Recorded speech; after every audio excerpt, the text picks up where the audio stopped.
নমস্কার বন্ধুরা, কেমন আছো সবাই? আশা করি সবাই ভালো আছো, সুস্থ আছো, আনন্দে আছো। আমি ইন্দ্রাণী, দুর্গাপুর থেকে, আপাতত পূর্ব বর্ধমান থেকে। এটা তোমরা সবাই জানো। তো তোমাদের সামনে নিয়ে এসেছি আবার একটা মিনি ব্লগ। সবাই সাথে থেকে পাশে থেকে আর ভিডিওটা না টেনে দেখতে থাকো। কেন প্রত্যেকটা ভিডিও কিন্তু শুধু ভিডিও হয় না, তার মধ্যে কিছু ইনফরমেশন থাকে। তো আজকে রান্না করতে করতেই ভিডিওটা শুরু করে দিলাম। এখন আমি করে নেব বাঁধাকপির তরকারি। তো এই যে এখানে বাঁধাকপিটা একটা সিটি দিয়ে রেখে দিয়েছি, আর এখানে খুব সিম্পলভাবেই করব, টমেটো আর পেঁয়াজ এখানে ভাজতে শুরু করে দিয়েছি। এবার চলো, যেটা হয়নি সেটা হচ্ছে কাঁচা লঙ্কাটা আমার কাছে আনা হয়নি। চলো, ওখানে একটা গাছ আছে, গাছ থেকে দুটো কাঁচা লঙ্কা আমি তুলে নিয়ে আসি।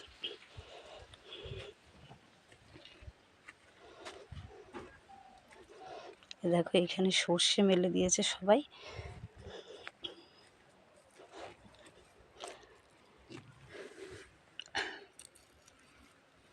এইখানে গাছে কয়েকটা কাঁচা লঙ্কা ধরেছে,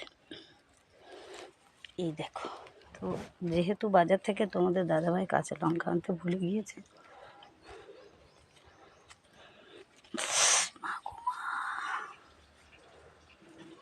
আর এত মাটি কাকড় থাকে, তো এই 3টে কাঁচা লঙ্কা আপাতত আমি গাছে পেলাম।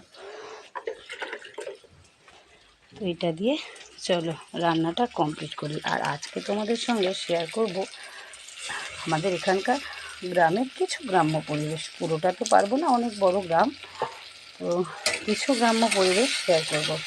তো গাছে কাঁচা লঙ্কা বাজারের থেকে আমরা আনি, সেটাও গাছে, কিন্তু এটা গাছে কাঁচা লঙ্কা।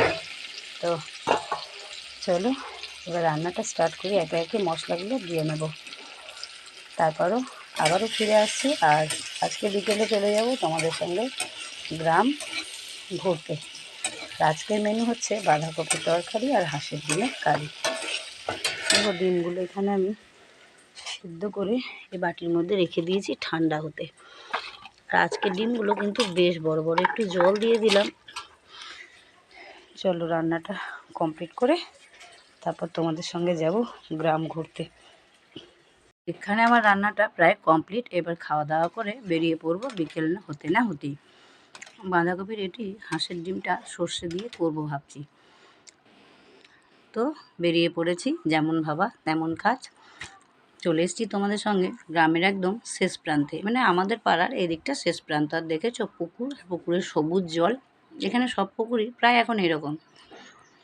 আর এখানে কিছু থাকুক আর না থাকুক, প্রচুর প্রচুর প্রচুর বাঁশঝাড় আর জমি জমা তো আছেই। তো গ্রামের পরিবেশ যেমন হয় আর কি।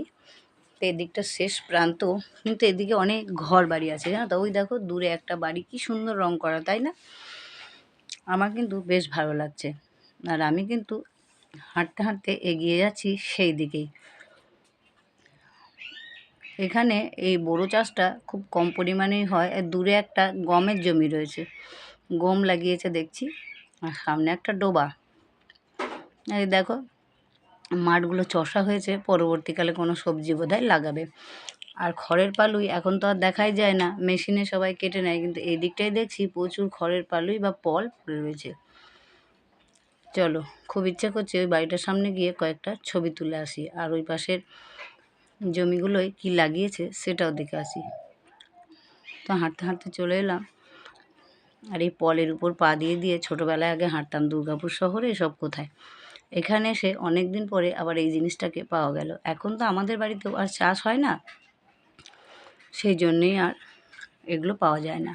আগে যখন চাষ হতো তখন এগুলো আমাদের বাড়িতে প্রচুর পড়ে থাকতো। আর রাস্তাগুলো খুব সুন্দর, কেমন লাগলো জানিও কিন্তু।